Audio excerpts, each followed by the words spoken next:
Okay, let's get into this. Most of this class is going to be singing anyway, but I do have a little bit of background stuff I thought it'd be nice to share. So first of all, we did the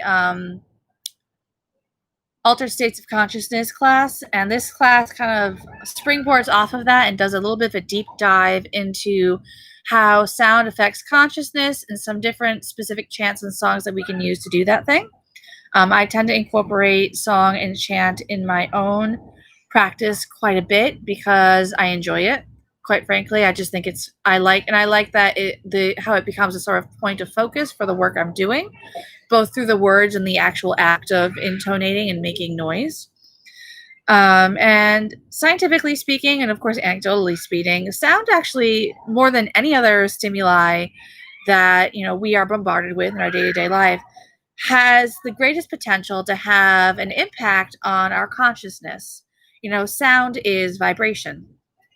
And the vibration, and so how sound works exactly is that there's actually fluid in our inner ears all the time that just lives there.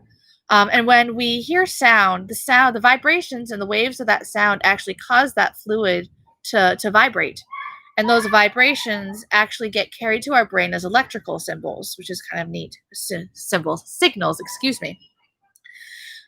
Which is kind of neat because sound is really just vibration. We hear it as this beautiful soundscape of whatever, but our brain, it's literally just vibrations and electrical symbols when you really break it down, which is kind of neat.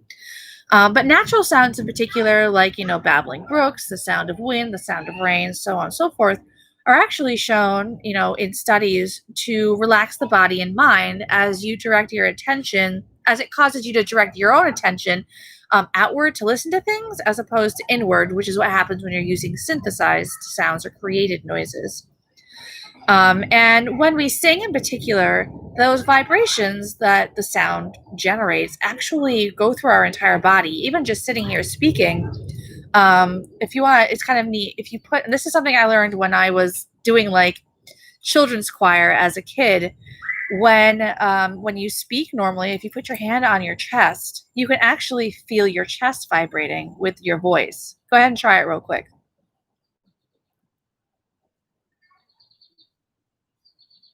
Yes, I feel it. Yeah. It's low vibration. Yep. And actually, when you speak higher, and there are certain places too, you can feel the vibrations in your nose too, which is neat. Right at the bridge of your nose.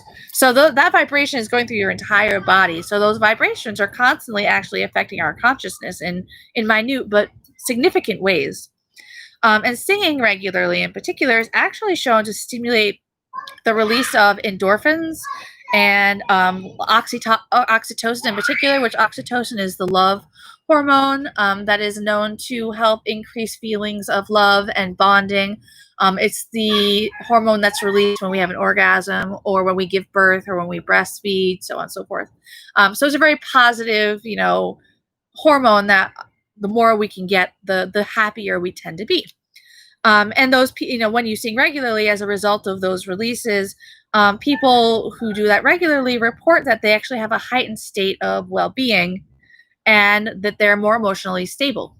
And singing in your car by yourself totally counts. Just saying. The other thing too is there are some studies that have suggested that the frequent vibration of singing in particular actually can help synchronize the brainwaves from side to side in your brain, and can therefore deactivate the parts of our brain that actually create stress. So that's kind of a cool thing too. And then when we talk about music as rhythm, that's when we talk about how it can alter consciousness, like we talked about in the Altered States of Consciousness class.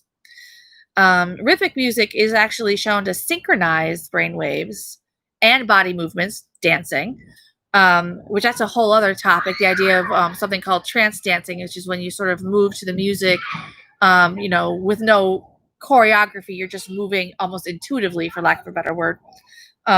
Excuse me. But music and rhythm, it unites people through consciousness in a way that science is only beginning to understand and really can't completely explain yet. If we think about African tribes and South American people, indigenous people, in those villages, which of course we don't live in these situations anymore, but even today in our more civilized places, you can kind of experience this where, if you go to a park with a drum and you start banging on a drum, people show up. People want to play. People want to sing. People want to dance. It brings people together in a way that's really magical, like in the deepest sense of the word, but also in the secular sense of the word too. It's just really neat. It just brings people together. In African villages, I was saying in particular, because everybody there owns a drum. So if one person starts drumming, inevitably someone and five other somebodies or 10 other wanna they tend to not want to sing unless they're good enough. And the science shows that your skill level has absolutely no impact. My YouTube is suddenly deciding, it says it's unstable. Hopefully it'll be okay. I think it's done that in the past, and usually it still records, so we're just going to keep going, and hopefully it fixes itself. Where was I? Oh, talking about African villages. And then it's really neat because there are some studies that have actually shown that because of rhythm's ability to synchronize body movements, it can actually be helped with Parkinson's patients or people with Tourette's, to actually help them synchronize their movements or their tics to the beat of the music, which can be a really positive thing. Oh, Facebook or YouTube fixed itself. And rhythm also improves memory retention of visual stimuli. They did a study where, they showed people like a series of visual images without sound. And then they showed people that same series of visual images with sound, and found that when they used the sound, somehow the regular rhythm, helped them retain the information better, which is really cool too. And there's a lot of people have used that study and that information to create programs for elderly people in particular, who tend to traditionally have memory issues, of course. So that the idea being that by exposing them to the rhythm and the music on a regular basis, it will help slow down the dementia and memory loss that's associated with old age. I actually know a couple that does that are based out of Colorado, which is really cool. And music, even apart from the science of it, has an inherent and sort of amazing ability to take us inside ourselves and explore our internal landscape, which in the case of doing ritual chanting is really the entire goal. So, music has been used in the treatment of depression and anxiety and post-traumatic stress disorder to help patients dive more deeply into the subconscious mind for healing purposes. And I can't remember where I saw it.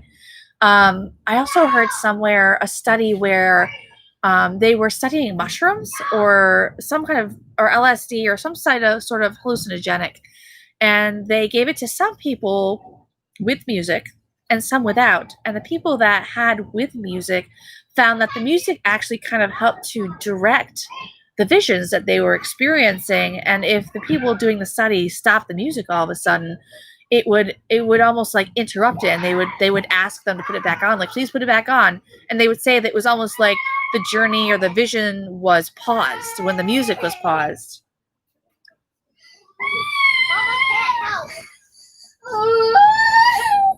I'm waiting. What? Tell me, please. My cheek on River's head. I imagine it was an accident. Yeah. She was lying down the slide. Well, I was literally right there. You guys need to take your turns on the slide, okay? You're very loud. Almost went to school for musical therapy. How does it work for... Oh, hold on. Where did that go? How does it work for dementia? Is it similar beats, rhythms, repeating? I don't know. I didn't find that specific information. Let's see. How does music therapy help dementia patients? Little Google. Search. Do the thing. Search. It's like kind of thinking, I think. Will you touch on mantra and trance dance? No, trance dance is generally not repetitive movements. Like I said, it's usually intuitive movements. The idea is that you're playing usually some type of music. And hold on, my computer is being special. Are you doing the music yet? No, clearly not. The idea is that you are allowing the music to actually flow through you. I mean, they say it in a sort of waffly new agey way, but they do mean literally in the vibrations, like the vibrations kind of move through your body and letting them inform your movements, as opposed to making purposeful movements like with choreography where there are specific dance moves. Yes, you are interrupting me right now. Sorry. What do you want? I want to do music. I'm not quite ready yet. You'll know because I'll start singing. Okay. But I won't be able to hear. Yeah, I think you will. I'm pretty loud. Okay. Mantras are not exactly the same as, I mean, they are sometimes chanted, but this is more pagan chanting, like songs, so less about mantras. I will touch a little bit on, I know I didn't write it in here, but I do want to talk a little bit about what I call, what I was learned to call them is vocables. Which is actually like trance dancing. It's like trance singing. So you're singing by intuition with no direction other than what feels right to roll off your tongue. I'll do a little bit of it so you can hear it if you'd like. I brought my singing bowl out special for that. So there's that. And my computer is like not cooperating with the Googling here. So we'll have to look up the dementia thing later. I'm not 100% sure. Here's my educated guess. My understanding of dementia and Alzheimer's is that they tend to sort of get, for lack of a better way of describing it, trapped in time, where they kind of think that they're in a different time in their past life. Did you call it improv? It is similar to improv, but it is basically improv, but approached from a more intuitive spiritual level than just like making shit up. More like, doing the things that kind of flow through you. This kind of goes back to what we were talking about in tarot class, which I know I've mentioned before, the idea that at least when I'm doing or reading tarot for people, I am consciously allowing myself to become a channel for the information. Likewise, when you're doing trance dancing or vocable or improv, as you call it, singing, intuitive singing, whatever we want to call it, is sort of the same thing, but I'm then channeling a sound or a vibration or a movement. So similar but different. And it's experienced on a different level. It's not like where you see images in your head or hear words in your ear. It's more of a body awareness of like, oh, I need to move my hand like this. Or my throat wants the note to move in this direction. So like I said, it just requires a slightly different level of body awareness that is not exactly the same as reading tarot, but similar in a way. So now I want to talk about music and altered states of consciousness. I don't know why that doesn't want to connect to YouTube to help us out here, but that's okay. If it decides to cooperate in a little bit, I'll look at the dementia thing up later. Because I'm outside, I'm a little further away from the Wi-Fi point, so it's being a little special right now. So music and altered states of consciousness. So here's a really cool story. So music being used to induce altered states of consciousness can actually be found in pretty much every human culture. In fact, it is so universal. Says, I used to sing in a band in basement, improv a lot. Good, that's great, which means that you're probably a better singer than you seem to think you are. If you were doing anything like that, you couldn't have been too bad. I will have my video on soon. Oh, no rush, no big deal. I'm just trying to figure out where trying to find where my USB thing is in case I need my light, because it is starting to get a little dark. Not too bad yet. So anyway, using music to go into altered states of consciousness is found in pretty much every culture across history, so much so that anthropologists and sociologists and psychologists have all pretty much agreed that what that says about us as a species is that we are designed to go into altered states of consciousness. It happens so easily. We're actually constantly slipping into and out of different states of consciousness without even realizing it sometimes. So music as a way to do that on an intentional level is found across the board. The most common way that people are doing that is either drumming or chanting. Sometimes I use both. And of course, rhythmic sound tends to be the most effective. And when you're talking about drumming, obviously that's easy. You know, drums themselves are rhythmic, you know, because you're usually doing a beat. But when you're singing, the easiest way to do that is a chant. And a chant, and I'm sure there's a definition of it somewhere, but a chant, in the sense that I'm using the word, is a song with repetitive sounds, words, or phrases. Generally, all of those things. And in this particular class, I really wanted to focus on specific songs. I sent you the handout. Hopefully you got it. Mostly it's just a series of lyrics. It's got a few different chants in it.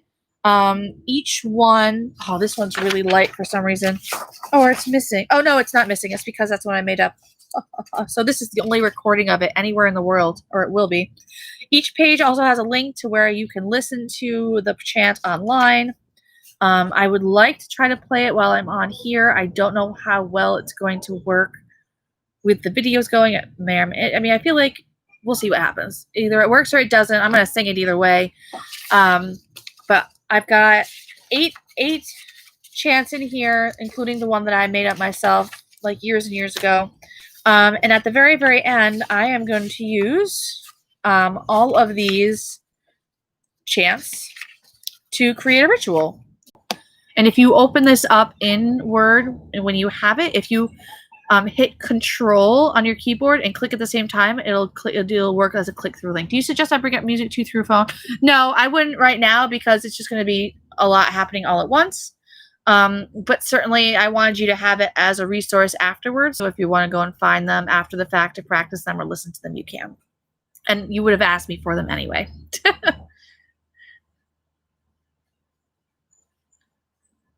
Are we working? Like, what's happening here?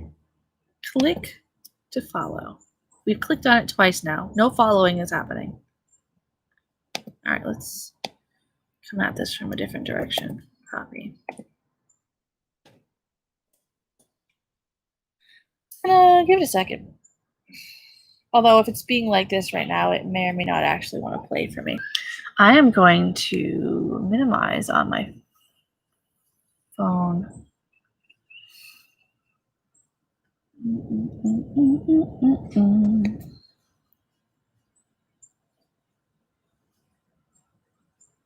So this is We Are a Circle. Okay. We are a circle. No, oh my God. My phone at the last second auto-suggested something.